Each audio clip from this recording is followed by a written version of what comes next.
तो पहले बेसिक्स करते जाएंगे और एग्जाम्पल्स वगैरह साथ में करते जाएंगे। ग्रेविटेशन, जो Newton's law of gravitational force है, वो मैथमेटिकली ग्रेविटेशनल फोर्स होता है F is proportional to product of the masses. तो जो gravitational force between two particles, अगर उनका mass m1 m2 and separated by distance r, उनके बीच में डिस्टेंस r है, तो जो ग्रेविटेशनल फोर्स है that is directly proportional to product of the masses and inversely proportional to the square of the distance between. इन दोनों को combine कर देंगे, दोनों इक्वेशन को, तो हमारा आएगा force is proportional to m1 m2 upon r square. Proportionality sign को इक्वालिटी साइन से जब रिप्लेस करते हैं तो एक कांस्टेंट ऑफ प्रोपोर्शनैलिटी के साथ वो F is equal to G m1 m2 by r square में कन्वर्ट हो जाता है। G जो है, जो ये proportional of constant of proportionality जो है, इसको यूनिवर्सल ग्रेविटेशनल कांस्टेंट कहते हैं, और इसका वैल्यू हर जगह पे सेम होता है। जो कैपिटल G का वैल्यू है, this is equal to 6.67 into 10 to the power -11 newton metre square पर kg स्क्वायर। तो ये हम लोगों का G का वैल्यू है जो कि कांस्टेंट रहता है।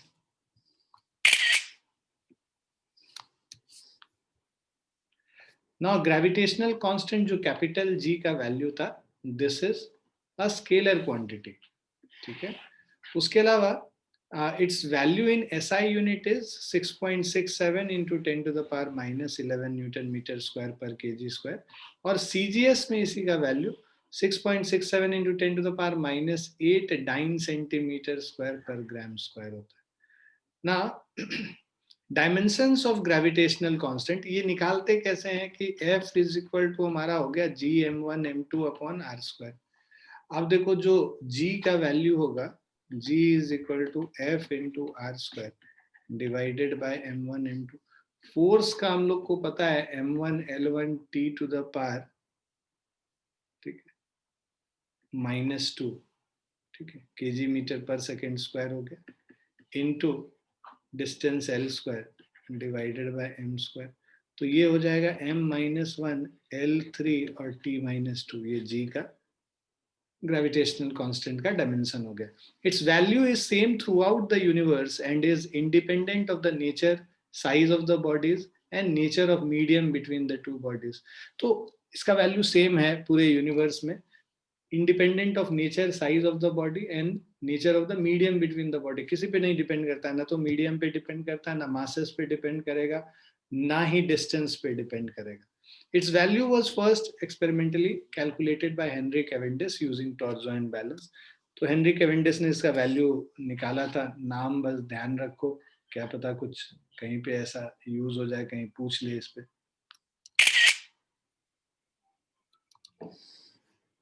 Now vector form of Newton's law of gravitation. So जो वेक्टर फॉर्म है हमारा, देखो r12 जो होता है displacement vector from A to B, है ना।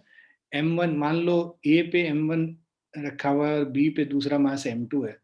A से B के तरफ जो पोजीशन वेक्टर है वो r12 है ना, 1 से 2 के तरफ r12 हो गया, 2 से 1 के तरफ r21 हो गया, यहाँ पे गलत लिखा हुआ r21 होगा, तो 2 से 1 के तरफ ये r21 हो गया। और ये जो r12 है और r21 दोनों ऑपोजिट है एक दूसरे के, इसीलिए r12 is equal to -r21 लिखा हुआ है। So r12 is displacement vector from A to B, r21 is displacement vector from B to A। F21 जो है ग्रेविटेशनल फोर्स exerted on B by A, 2 2 पे जो फोर्स लग रहा है 1 के वजह से, ठीक है। तो ग्रेविटेशनल फोर्स exerted on mass m2 due to mass m1, है ना, exerted on point B due to point A। उसी तरह F12 जो होगा ग्रेविटेशनल फोर्स exerted on A by B, मतलब 1 पे जो 2 के वजह से है, ठीक है। सो F12 करेंगे जो 1 पे 2 के वजह से है, so this is equal to GM1 into R12 square, ठीक है। जो 1 पे 2 के वजह से मतलब A पे जो B के वजह से है, सो इसीलिए वहां पे हम लोग R12 यूज कर रहे हैं। A पे जो B के वजह से फोर्स होगा that will be in this direction, that's why R12 use हो रहा है हमारा। सो F12 is GM1 M2 by R12 का होल स्क्वायर। अब ये यूनिट वेक्टर को अगर हम वेक्टर के फॉर्म में लिखेंगे तो r12 बाय r12 का मैग्नीट्यूड आ जाएगा, राइट। और r12 जो है r21, ये दोनों आपस में r12 is equal to minus of r21 होता है, ठीक है। सो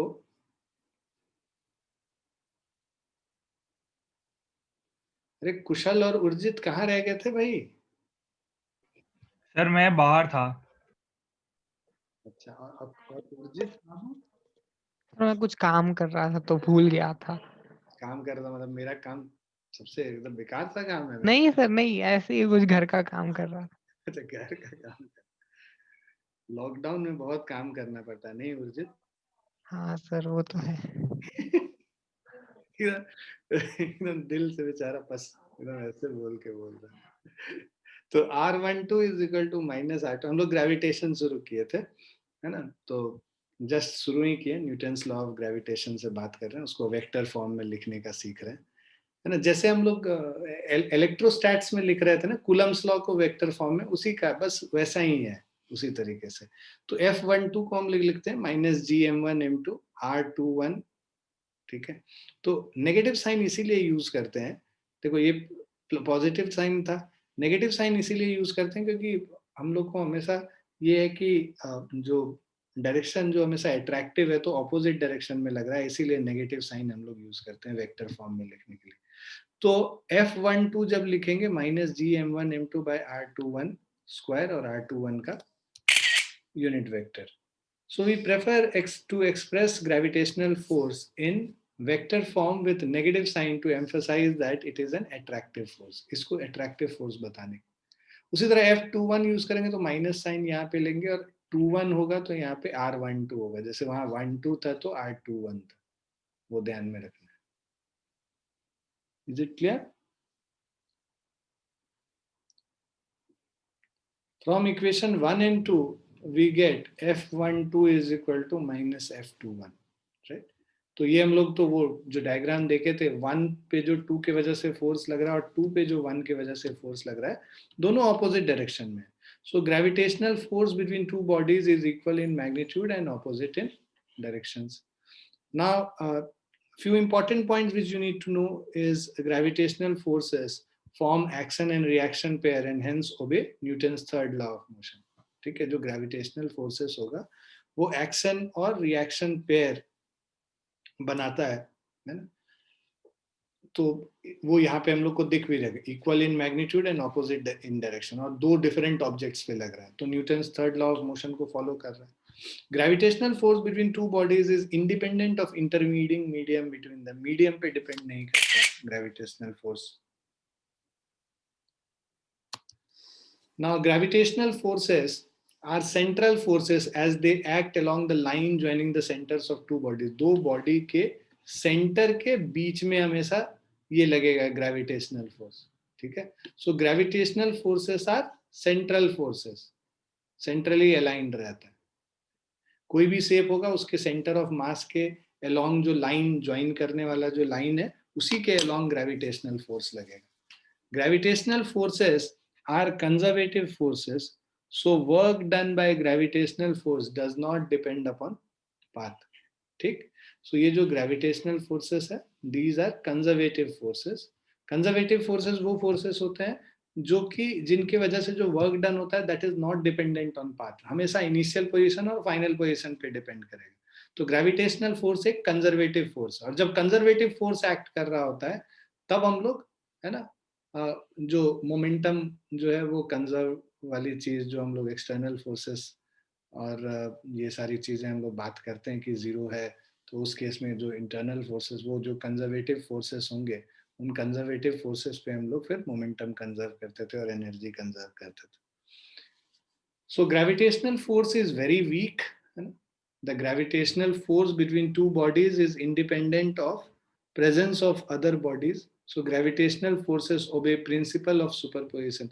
एक तो देखो ग्रेविटेशनल फोर्सेस का जो मैग्नीट्यूड है दिस इज वेरी वीक, और जो ग्रेविटेशनल फोर्सेस हैं between any two bodies is independent of presence of other bodies, है ना, बाकी बॉडीज के प्रेजेंस से वो डिपेंडेंट नहीं होगा, जिसको हम लोग प्रिंसिपल ऑफ सुपरपोजिशन कहते हैं। जो हम लोग देखो पूरा ग्रेविटेशन जो है ना इलेक्ट्रोस्टैट्स के तरह ही, कोई भी डिफरेंस नहीं है। सेम हम लोग इलेक्ट्रिक फील्ड जैसे पढ़ते थे वो ग्रेविटेशनल फील्ड करेंगे, इलेक्ट्रिक पोटेंशियल जैसे करते थे अभी ग्रेविटेशनल पोटेंशियल करेंगे, इलेक्ट्रिक पोटेंशियल एनर्जी करते थे अब हम ग्रेविटेशनल पोटेंशियल एनर्जी करेंगे। कूलम्स लॉ था, यहाँ न्यूटन्स लॉ ऑफ ग्रेविटेशन है, राइट। तो तुम देखोगे वहां पे डिफरेंस बस ये है कि यहाँ पे ये जो ग्रेविटेशनल फोर्स है हमेशा अट्रैक्टिव इन नेचर होता है, और इलेक्ट्रोस्टैटिक फोर्स में अट्रैक्टिव और रिपल्सिव दोनों फोर्सेस हो सकते थे, यही बस डिफरेंस है, बाकी कोई डिफरेंस नहीं है। हर क्वेश्चन का अप्रोच भी वैसा ही रहेगा जैसे हम लोग इलेक्ट्रोस्टैट्स में करते हैं। So according to this principle, total gravitational force on one particle due to number of particles is the resultant of forces of attraction exerted on the given particle due to individual particles taken one at a time. So आप क्या करो, जो individual particles के वजह से सारे force, हर forces का अगर हम वेक्टर सम निकाल लेते हैं टोटल, तो वो जो फोर्स आएगा that is the net force. तो ये प्रिंसिपल ऑफ सुपरपोजिशन हुआ। बाकी का इफेक्ट हम मतलब एक बॉडी का दूसरे बॉडी के फोर्स पे इफेक्ट नहीं आएगा। दो बॉडीज के बीच में अगर फोर्स है तो अगर तीसरा मास भी वहां पे प्रेजेंट है तो वो उस फोर्स, उन दोनों पार्टिकल के बीच में जो फोर्स है उसको कोई इफेक्ट नहीं डालेगा।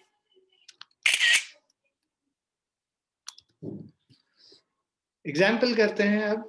सो two particles of masses 1 kg and 2 kg are placed at a separation of 50 centimetre. दो बॉडीज है, ठीक है, एक हो गया 1 kg, राइट, दूसरा मास हो गया 2 kg, are placed at a separation of 50 centimetre. तो सेपरेशन ऑफ 50 सेंटीमीटर 0.5 मीटर होता है इनके बीच में सेपरेशन, ठीक है। So two particles of masses 1 kg and 2 kg are placed at a separation of 50 centimeter.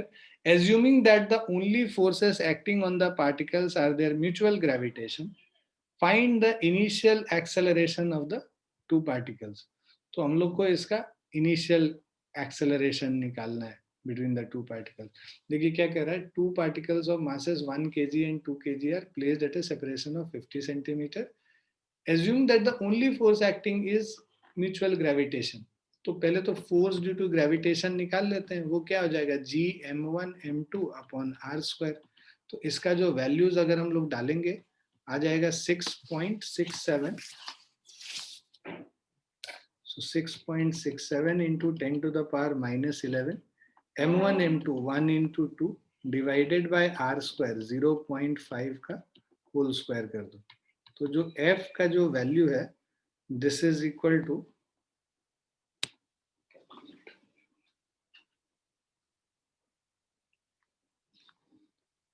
so f का जो वैल्यू है this is 6.67 into 2 divided by 0.5 का square 53.36 into so 5.3 into 10 to the power -10 Newton हो गया। अब आपको acceleration दोनों का बोल रहा है, find initial acceleration of the two particle. Acceleration a1 क्या हो जाएगा f/m1 हो जाएगा। सो दिस इज, क्योंकि दोनों पे सेम फोर्स लगेगा ना, इस पे इधर लगेगा और इस पे इधर लगेगा, right. So a1 is equal to f/m1, जो पहले वाले ऑब्जेक्ट पे जो फोर्स लग रहा है divided by mass of that object will give you acceleration of the first object. So this is 5.3 into 10 to the power -10 by m1 1 kg हो गया। तो a1 क्या हो गया 5.3 into 10 to the power -10 metre पर सेकेंड स्क्वायर। a2 अगर हम लोग निकालेंगे this is equal to f/m2 which is equal to, जो दूसरे वाले पे जो फोर्स लगा, फोर्स तो सेम ही लगेगा 5.3 into 10 to the power -10, और वहां पे जो m2 है वो 2 कर लेंगे। तो this is equal to 2.65 into 10 to the power -10 metre पर सेकेंड स्क्वायर। ये दूसरे का एक्सेलरेशन हो जाएगा। क्लियर बच्चों?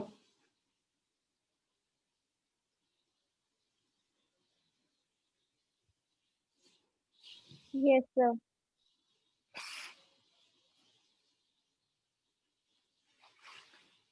लिख लिया आप लोगों ने? Yes sir.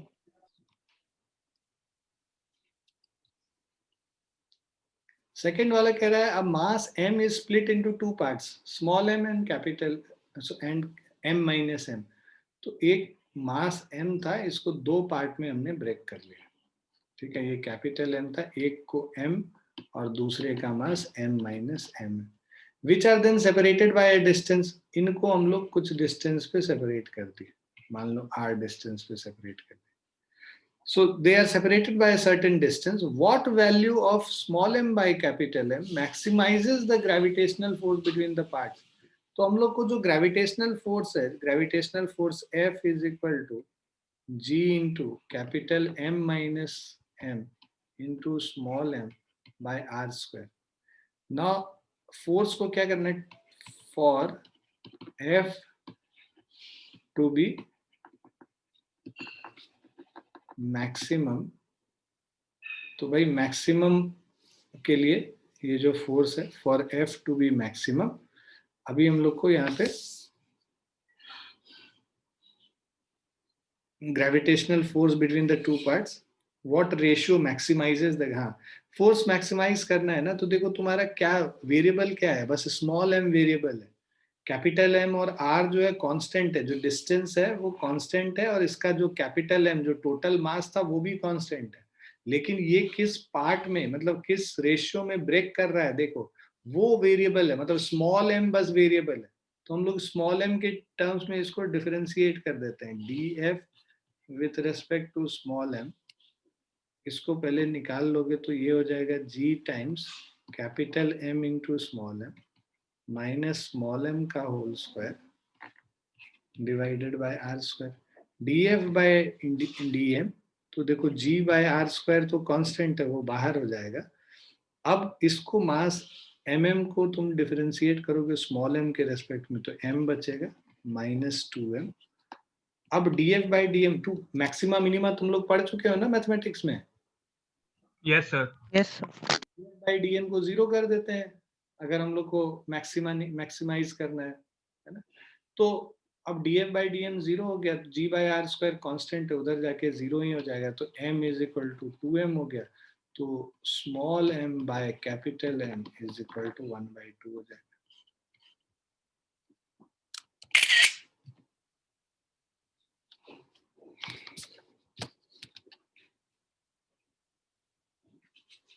क्लियर बच्चों? Yes sir.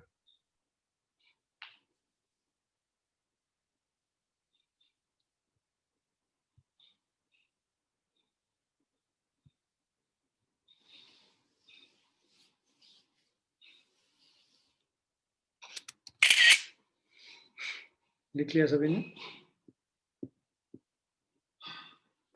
Yes sir.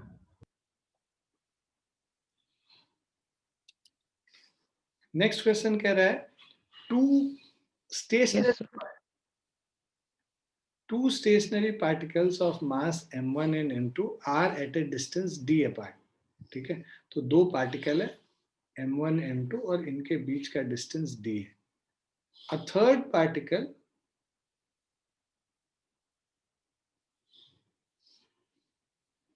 A third particle lying on the line joining the particles experiences no resultant gravitational force।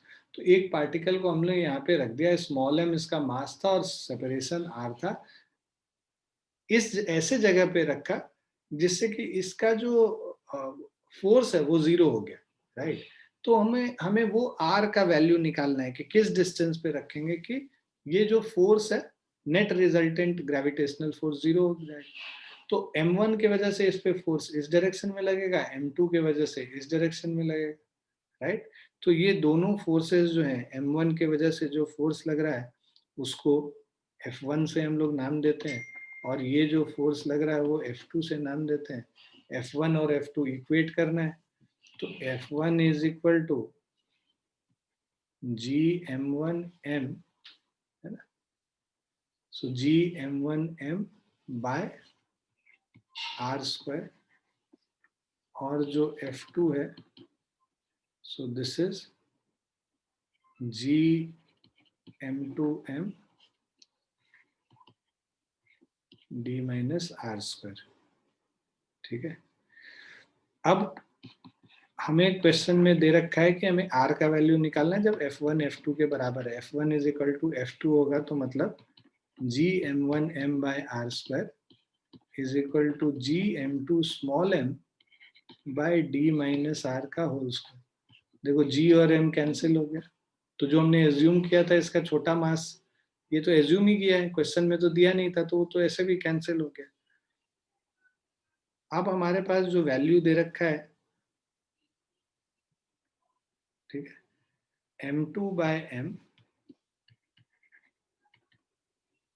is m2 by m1 is equal to d minus r upon r का whole square, cross multiply कर लिया हमने basically, ठीक है। सो m2 by m1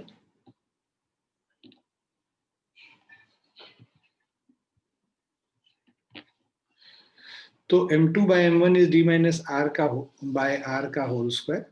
अब इसको अगर दोनों तरफ स्क्वायर रूट कर लोगे तो ये क्या हो जाएगा, root m2 by root m1 is equal to d by r minus of 1। So d by r is equal to root under m2 by root under m1 plus of 1। So ये हो जाएगा root m2 plus root m1 by root m1, ठीक। अब ये d by r का value हो गया, हम लोगों को निकालना है यहाँ पे r का value, small r is equal to d into root m1 by root m1 plus of root m2। तो ये हम लोग को r का वैल्यू निकल। क्लियर बच्चों? Yes, sir.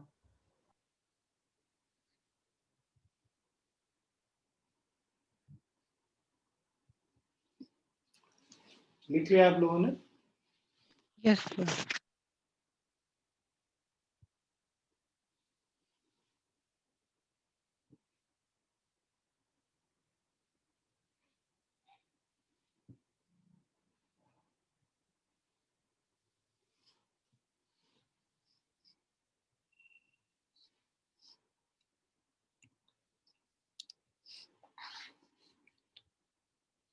Now three masses each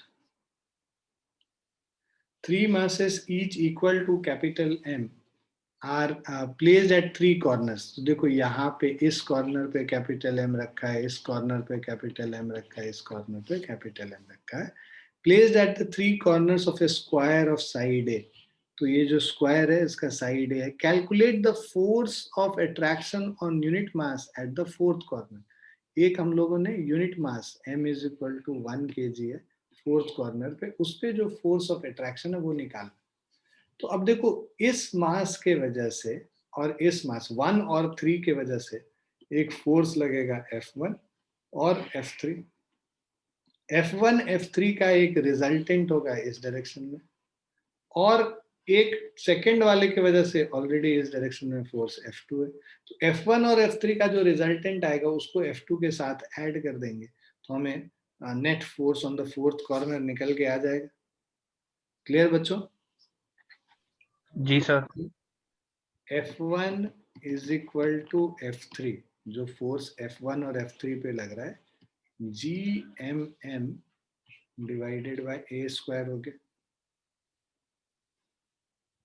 अब जो इसका रिजल्टेंट फोर्स है FR इस डायरेक्शन में, ये root under F1 square plus F3 square हो गया।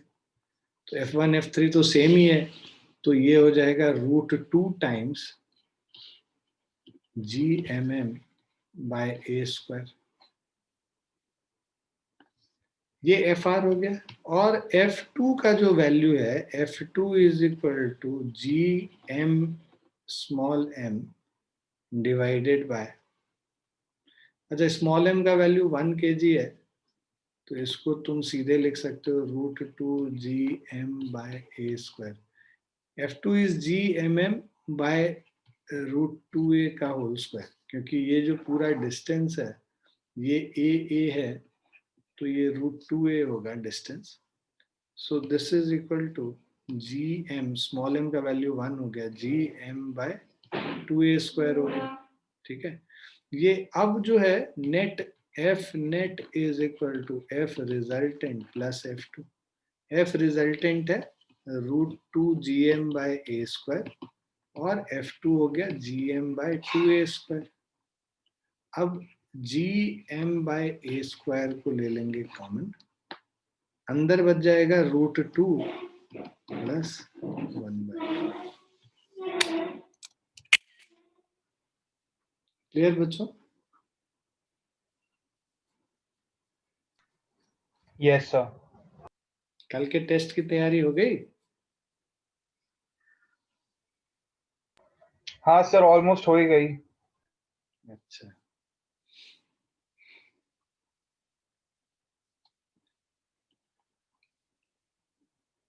लिख लिया सभी ने? Yes sir.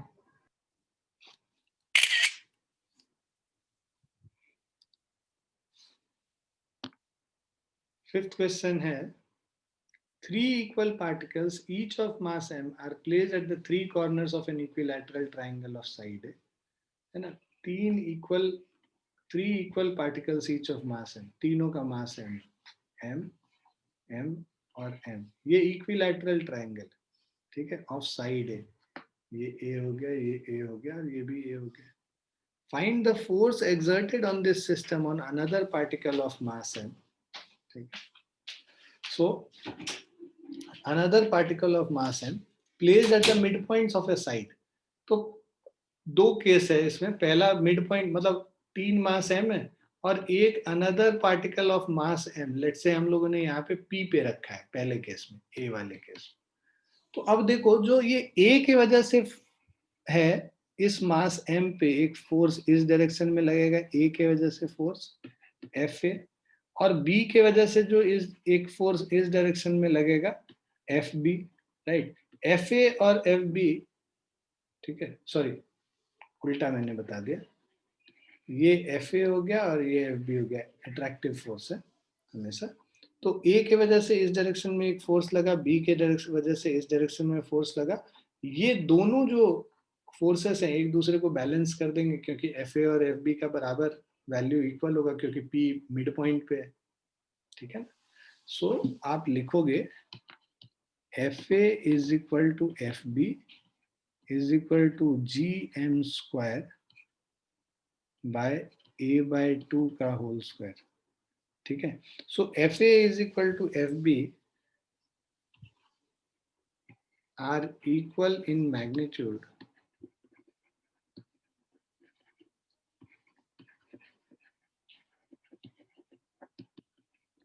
and opposite in direction.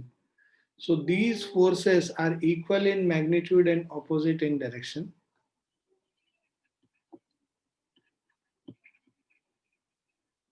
And so balances each other. ठीक है. So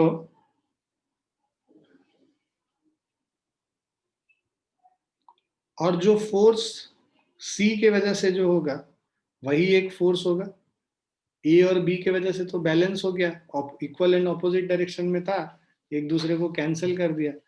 force due to C अब जब निकालेंगे तो ये देखो A है, ये जो डिस्टेंस CP होगा, तो force due to C is equal to gm square by CP का होल स्क्वायर.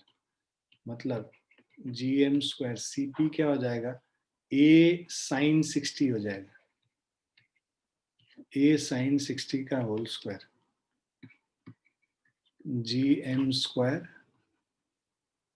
अपॉन साइन 60 √3/2 होता है, तो 3a स्क्वायर बाय 4 हो गया, तो 3a स्क्वायर और ये 4 ऊपर आ गया, तो 4gm square by 3a square है ना, अलोंग PC.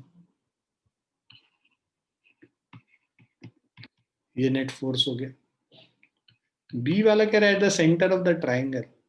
तो अगर सेंटर ऑफ द ट्राइंगल पे निकालना है इस पॉइंट पे, तो ए के वजह से इधर फोर्स लगेगा, बी के वजह से इधर फोर्स लगेगा, और सी के वजह से इधर फोर्स लगेगा। तो आप ये देखो कि ए के डर ए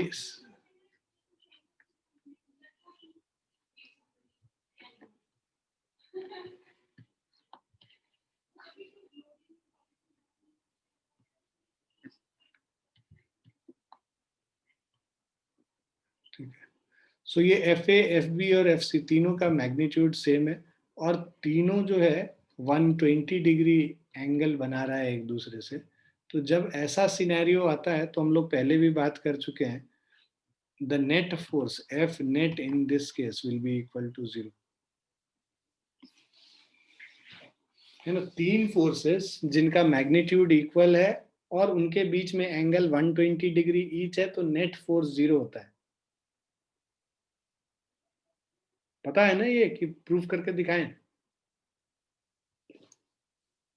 सर ये तो पता है ना, ये 60 हो जाता है और ये 60 हो जाता है। मान लो इसका वैल्यू f है, इसका भी वैल्यू f है, इसका भी वैल्यू f है। f cos 60, f cos 60, 2f cos 60 हो गया। cos 60 1/2 होता है, तो 2f इंटू 1/2 कैंसिल हो गया, ये f ही आया।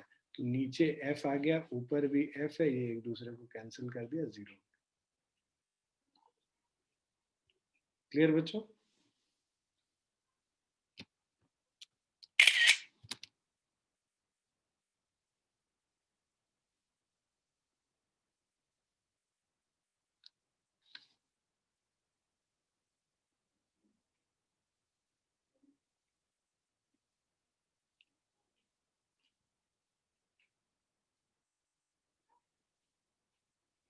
लिख लिया सबने? लिख रहा हूँ, एक सेकंड।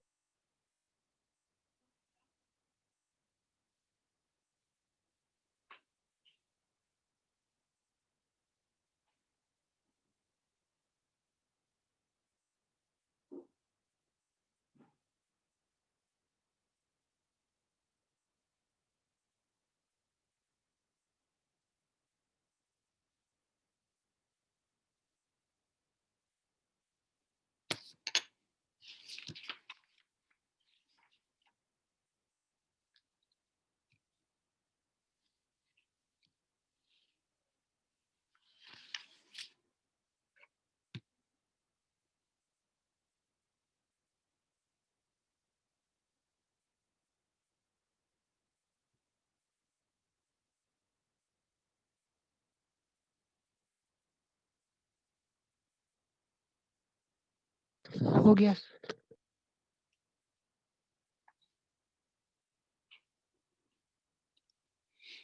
नेक्स्ट क्वेश्चन कह रहा है, देखो, a thin rod of mass m and length l is bent into a semi circle। मतलब ये पूरा रॉड को हमने सेमी सर्कल के फॉर्म में बेंड कर दिया। इस सेमी सर्कल का जो लेंथ है वो l है, ठीक है। मतलब pi into r is equal to l हो गया, हाफ ऑफ द सर्कमफेरेंस, और इसका मास m है। Now what is its gravitational force both magnitude and direction on a particle with mass m। तो एक पार्टिकल हमने यहाँ पे मास m का रख दिया, ये कैपिटल M है। At O the centre of curvature, what would be the force on M if the rod is in the form of a complete circle. पहले तो हम लोग को ये हाफ सर्कल पे जब है तब निकालना, और जब कंप्लीट सर्कल में रॉड है तब निकालना है। तो आप ये देखिए, हम लोग एक छोटा सा एलिमेंट यहाँ कंसिडर करते हैं। सो ये छोटा सा एलिमेंट कंसिडर करेंगे।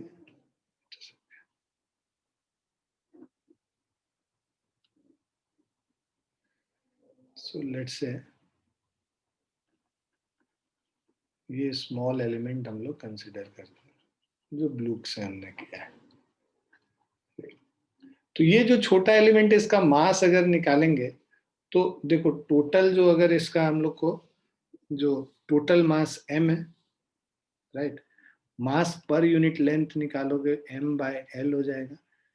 dm हम लोग निकाल रहे हैं, dm is equal to m/l into ये जो थीटा एंगल पे हम एक d थीटा का डी थीटा एंगल का एक विड्थ कंसिडर कर रहे हैं, तो m by l small element m का जो मास है वो dm is equal to m by l mass पर unit length into r d theta. R d theta ये इसका जो dl जो इसका ये लेंथ है,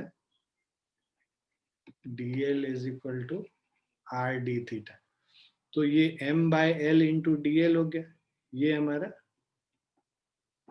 मास dm हो गया, ठीक है। तो dm is equal to m by l into r d theta, right.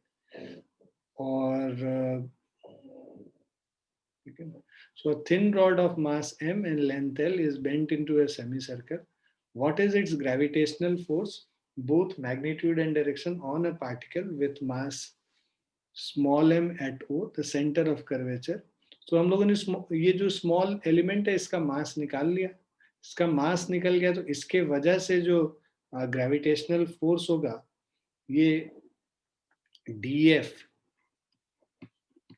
is equal to g into dm into small m upon r square, ठीक है। सो इसका जो वैल्यू होगा g, dm का वैल्यू हो जाएगा m by l r d theta into small m upon r square, ठीक है। ये r और ये r एक कट गया, तो ये मिल गया g capital M small m D theta by r into L, ठीक है। अब ये df के दो कंपोनेंट हैं, ठीक है, एक हॉरिजॉन्टल कंपोनेंट और एक वर्टिकल कंपोनेंट।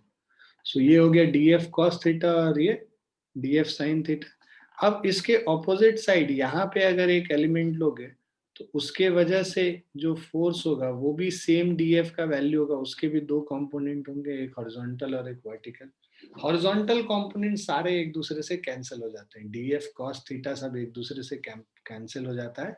जो only force which is remaining is df sin theta. और df sin थीटा जो है, राइट, ये हो गया हमारा df sin थीटा। अब इसको जो नेट फोर्स निकालना है तो df sin थीटा को इंटीग्रेट कर देंगे, है ना, f net is df sin theta. और थीटा को कहां से कहां तक करेंगे, 0 डिग्री से 180 डिग्री तक। क्लियर है? df का वैल्यू हम लोग लिख लेते हैं, g capital M small m R L और ये साइन थीटा डी थीटा का इंटीग्रेशन 0 से 180 डिग्री या 0 से पाई। सो ये हो गया g capital M small m upon R L. Sine theta का डिफरेंशिएशन माइनस कॉस थीटा 0 से पाई हो गया। सॉरी, साइन थीटा का जो इंटीग्रेशन है वो कॉस थीटा हो गया 0 से, साइन का डिफरेंशिएशन कॉस होता है, कॉस का डिफरेंशिएशन सर माइनस कॉस ही दो। Minus cos. होगा, 0 से पाई हो गया। अब ये वैल्यू हम लोग डालेंगे, g capital M small m R L minus of cos pi minus minus plus हो गया कॉस 0। सो 1 + 1 2 हो गया, 2gmm अपॉन आर एल हो गया, ठीक है। अब कह रहा है, अच्छा देखो यहाँ पे pi R is equal to L है, आर को रिप्लेस कर दो, R is equal to L upon pi हो जाएगा, इसको सब्स्टिट्यूट कर दो तो ये हमारा क्या निकल जाएगा, 2g capital M small m r is l by pi, तो ये l स्क्वायर और पाई ऊपर हो जाएगा। तो 2gmm into pi by l square, ये हमारा नेट फोर्स। क्लियर बच्चों? Yes sir.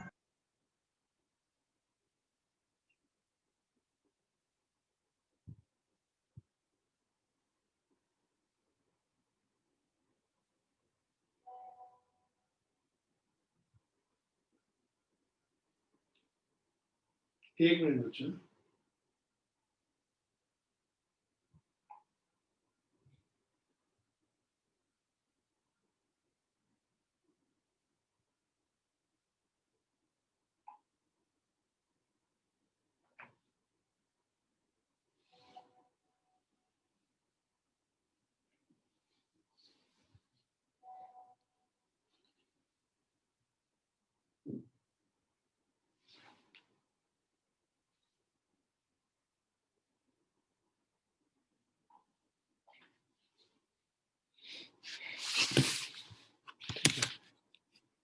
Just give me 2 minutes, है ना, 2 मिनट दो.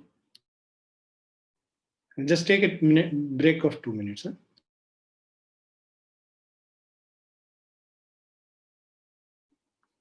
Sorry बच्चों.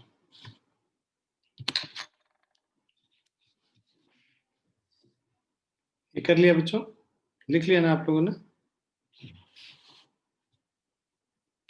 अब इसी में पूछ रहा है कि what would be the force on M if rod is in the form of a complete circle. तो अगर ये complete circle में होगा तो सारे मतलब हर पॉइंट से जो फोर्सेस होगा वो एक दूसरे को कैंसिल कर देगा और नेट फोर्स 0 हो जाएगा. तो कंप्लीट सर्कल जब होगा तो उस समय force will be equal to 0 in that case. ठीक है.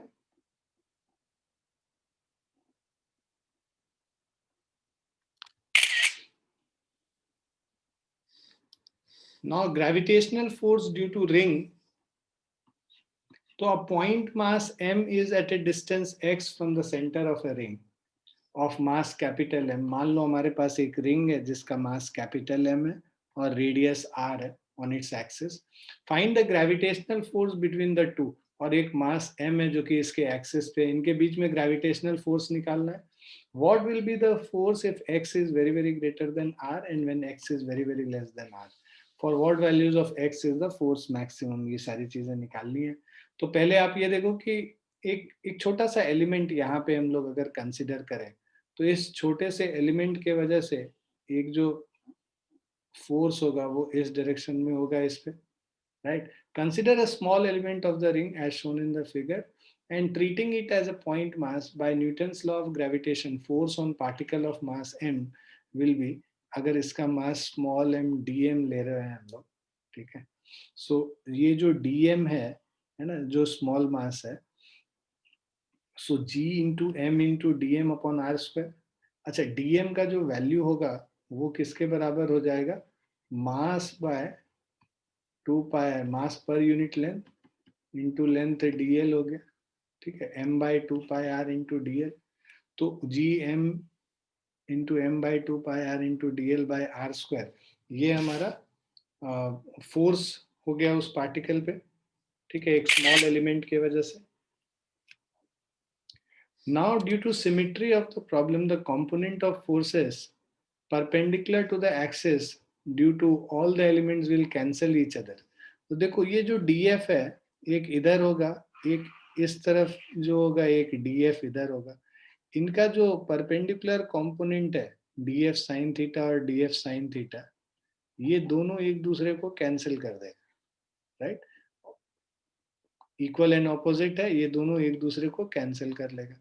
जो बचेगा वो क्या बचेगा? Twice of D F cos theta. मतलब डी एफ कॉस थीटा और थीटा को मतलब पूरे जो ये साइक्लिक इंटीग्रल कह रहे हैं, मतलब हम लोग पूरा सर्कल के अबाउट इसको इंटीग्रेट कर देंगे. So D F cos theta along PO जो हमारा एक्ट होगा. अच्छा, कॉस थीटा क्या है? ये distance base by hypotenuse x upon r होता है, यहाँ पे रिप्लेस कर लेंगे तो जी m m by 2 pi are into D L by are square. ठीक है, और ये x अपॉन r हो गया. सो ये जो वैल्यूज हैं इसको साइक्लिक मतलब जो इंटीग्रेट कर देंगे, अगर लाइन इंटीग्रल है ना, सर्कुलर लाइन इंटीग्रल अगर हम लोग कर रहे हैं तो जी एम एम और x जो है ये जो कांस्टेंट है बाहर हो गया 2 pi r into r square plus x square raise to the power 3/2. ये जो r का वैल्यू है, ये r का वैल्यू होगा r is equal to root under r square plus x square. इसका क्यूब कर रहे हैं तो r square into r cube हो गया, तो इसीलिए r square plus x square 3/2. और डीएल इंटीग्रेट कर दिया. डीएल पूरे इसको इंटीग्रेट कर देंगे तो ये जो निकलेगा वो कितना निकलेगा? 2 पाई आर के बराबर निकलेगा. सो ये 2 पाई आर, ये 2 पाई आर कट गया तो जी m m x r square plus x square 3/2 हो गया, right. So if x is very very greater than r, है ना, अगर x r से बहुत बड़ा है तो यहाँ पे g m m by x square बस हो जाएगा ये. ठीक है. So then for distant point ring behaves as a point mass. ये पूरा रिंग ऐसे बिहेव करेगा कि ये पूरा मास इसके सेंटर पे कॉन्सेंट्रेटेड है. Further more f will be maximum when df by dx is equal to 0. तो भाई f मैक्सिमम कब होगा? जब इसको x के रिस्पेक्ट में डिफरेंशिएट करें और 0 से इक्वेट कर दें. सो df by dx is equal to 0. ये r square plus x square raised to the power minus 3/2 था, है ना. सो यहाँ पे पहले बेसिकली ये जो तुम्हारा GMM है कांस्टेंट है, x divided by something, right. तो अब ये हम लोग जो कोशेंट रूल है वो लगाते हैं. पहले x को डिफरेंशिएट किया, r square plus x square minus 3/2 वैसे ही रखा. बाद में x को वैसे ही रख दिया और r square plus x square minus 3/2 को डिफरेंशिएट कर दिया. तो ये -3/2 और ये एक -1 और कर दोगे तो -5/2 हो जाएगा. बाद में x स्क्वायर को भी डिफरेंशिएट किए तो 2x मिला. तो ये जो 2 यहाँ पे था और यहाँ पे जो 2x था, ये 2 कैंसिल हो गया. x और x मिलके x स्क्वायर बना दिया यहाँ पे. जो यहाँ पे सिंगल x था, अब यहाँ पे इसीलिए आपको x स्क्वायर देना. मतलब इसको डिफरेंशिएट करोगे, 0 से इक्वेट कर दोगे ना, तो x is equal two plus minus r/√2 आएगा. तो f मैक्सिमम जो है, x का वैल्यू इसमें सब्स्टिट्यूट कर दो, तो f का जो मैक्सिमम वैल्यू है 3√3 GMM/4r स्क्वायर होता है. क्लियर बच्चों? Yes sir.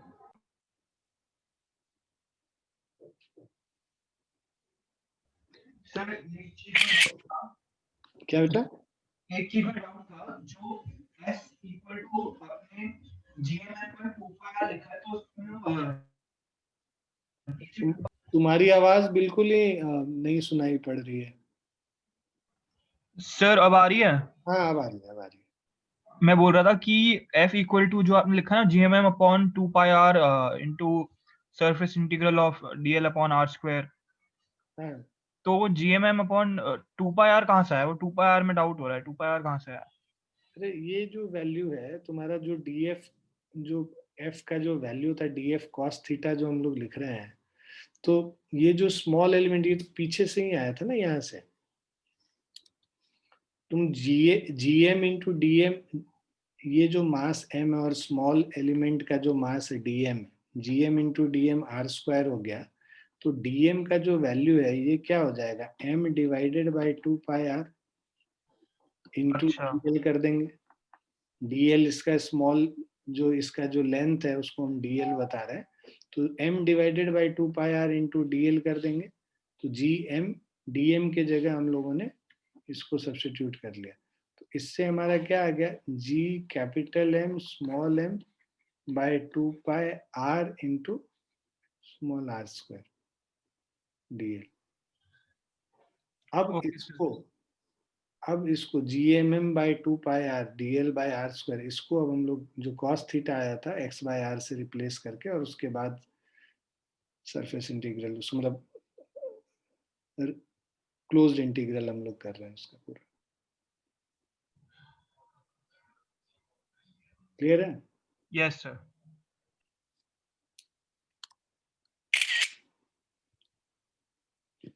ओके. अब gravitational force due to rod हम लोग को निकालना है. Right.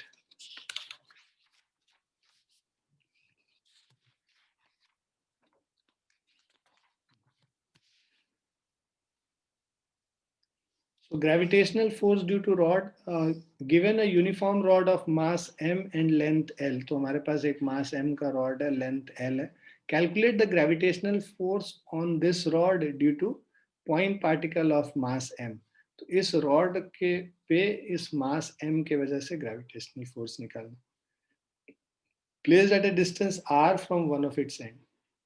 To find this we consider a small element of width. हम लोग क्या करें? एक small element consider करते हैं width dx का, और इससे जो distance है उसका distance x है. तो जो df force होगा वो क्या हो जाएगा? gm into dm by x square. dm का वैल्यू क्या हो जाएगा? mass by length m by l into dx हो जाएगा. जो dm का वैल्यू है मास पर यूनिट लेंथ इंटू जो लेंथ dx है वो dm का वैल्यू हो जाएगा. So gm by lx square और कैपिटल M इंटू dx हो गया. To find the net force on the rod we integrate the above expression मतलब टोटल फोर्स निकालना है तो इसी को हम लोग क्या करेंगे, लिख लेंगे, df को इंटीग्रेट कर रहे हैं, इसको जो इंटीग्रेट करेंगे लिमिट कहां से कहां तक लेंगे, r से लेके l प्लस r तक ले लेंगे, ठीक है। सो x का वैल्यू r से लेके l प्लस r तक, x का वैल्यू r से l प्लस r तक। तो ये हम लोग वैल्यूज यहाँ पे सब्स्टिट्यूट कर लेते हैं, gmm बाय l है ना, 1 बाय एक्स स्क्वायर dx, और इंटीग्रेट कर रहे हैं r से लेके r प्लस l तक, राइट। तो 1 बाय एक्स स्क्वायर का 1 बाय एक्स स्क्वायर dx का जो डिफरेंस इंटीग्रेशन होता है -1 बाय x हो जाएगा। So gmm by l 1 by r minus 1 by r plus l, इस तरह से निकल जाता है। क्लियर बच्चों? Yes sir.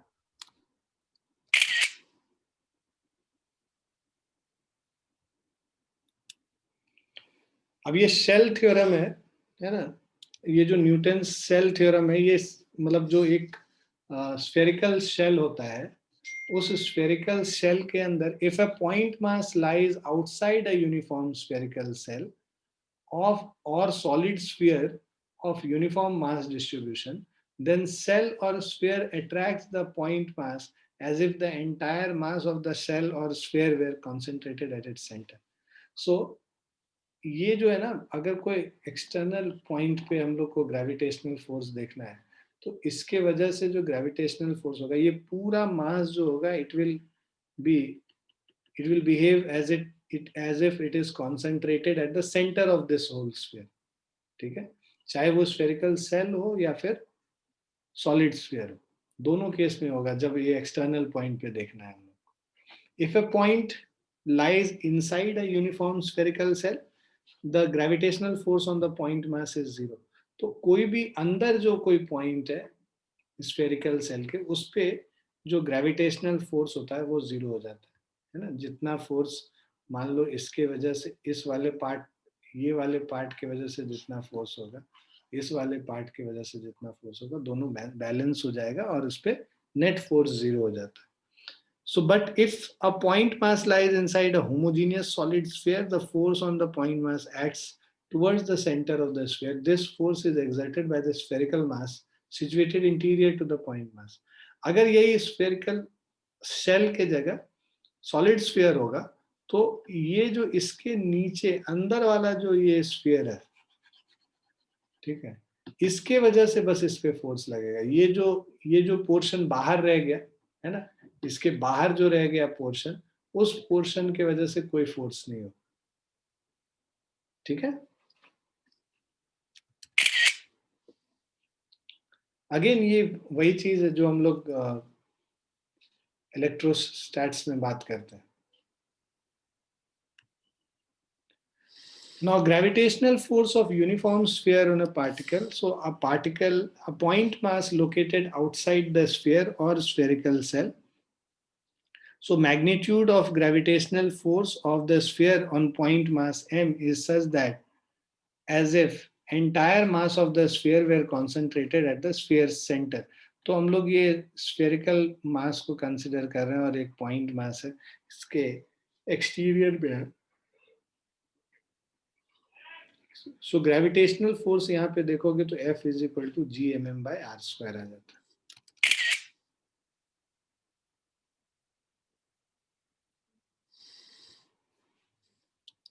Now a point mass m located within the volume enclosed by the sphere itself, ठीक है, ये जो point mass m है which is located within the volume enclosed by the sphere itself, right?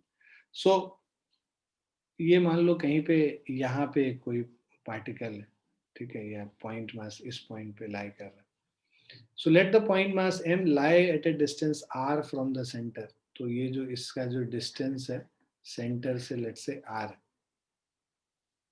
Inside a sphere of mass capital m, ये जो sphere है उसका mass capital m with symmetric mass distribution, solid sphere की बात कर रहे हैं, we can divide the entire mass of the sphere in two regions, one overlying mass m region 1.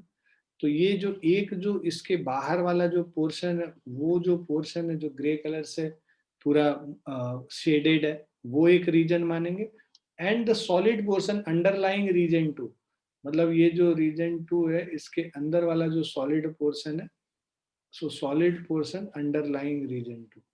Now imagine the overlying portion to be composed of concentric uniform spherical cell as shown in the figure.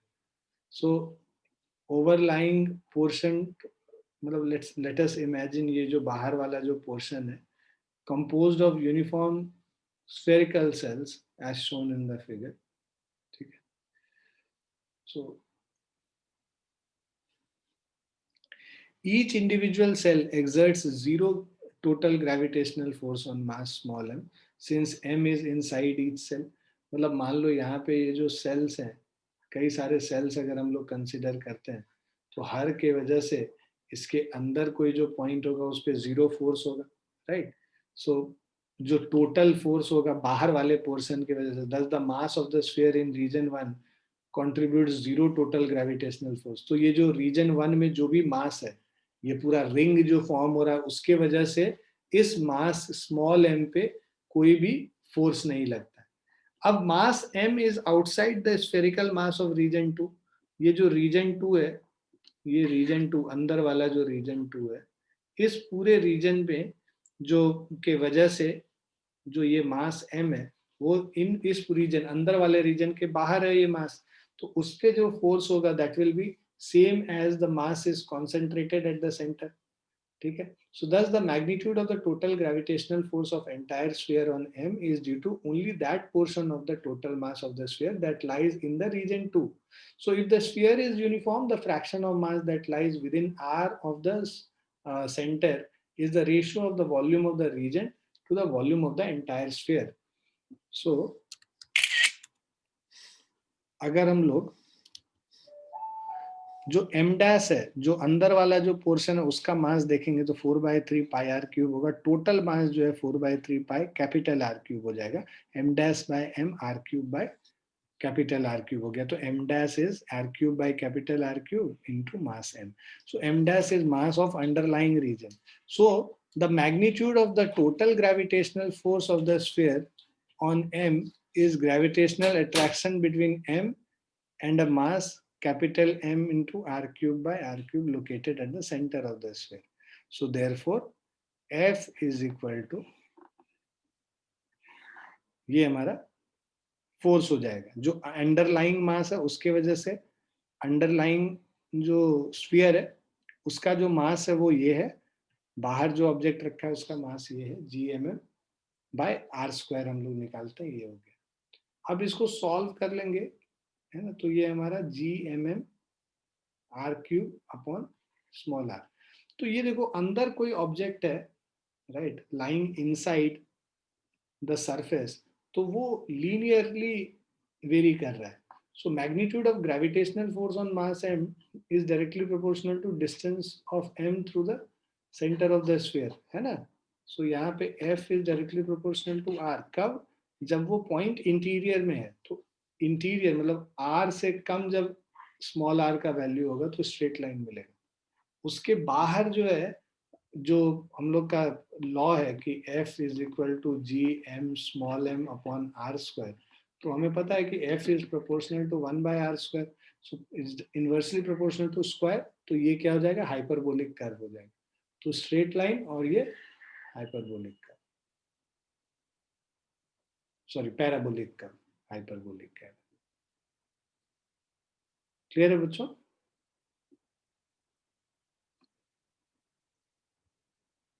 Yes, sir.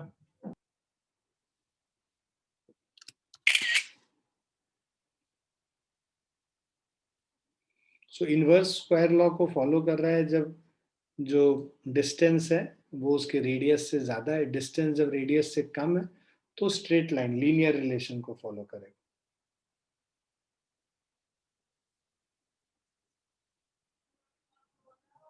ठीक है. तो आज हम लोग यहीं पे रुकेंगे, है ना. इसके आगे हम लोग नेक्स्ट क्लास में करेंगे. आप ओके.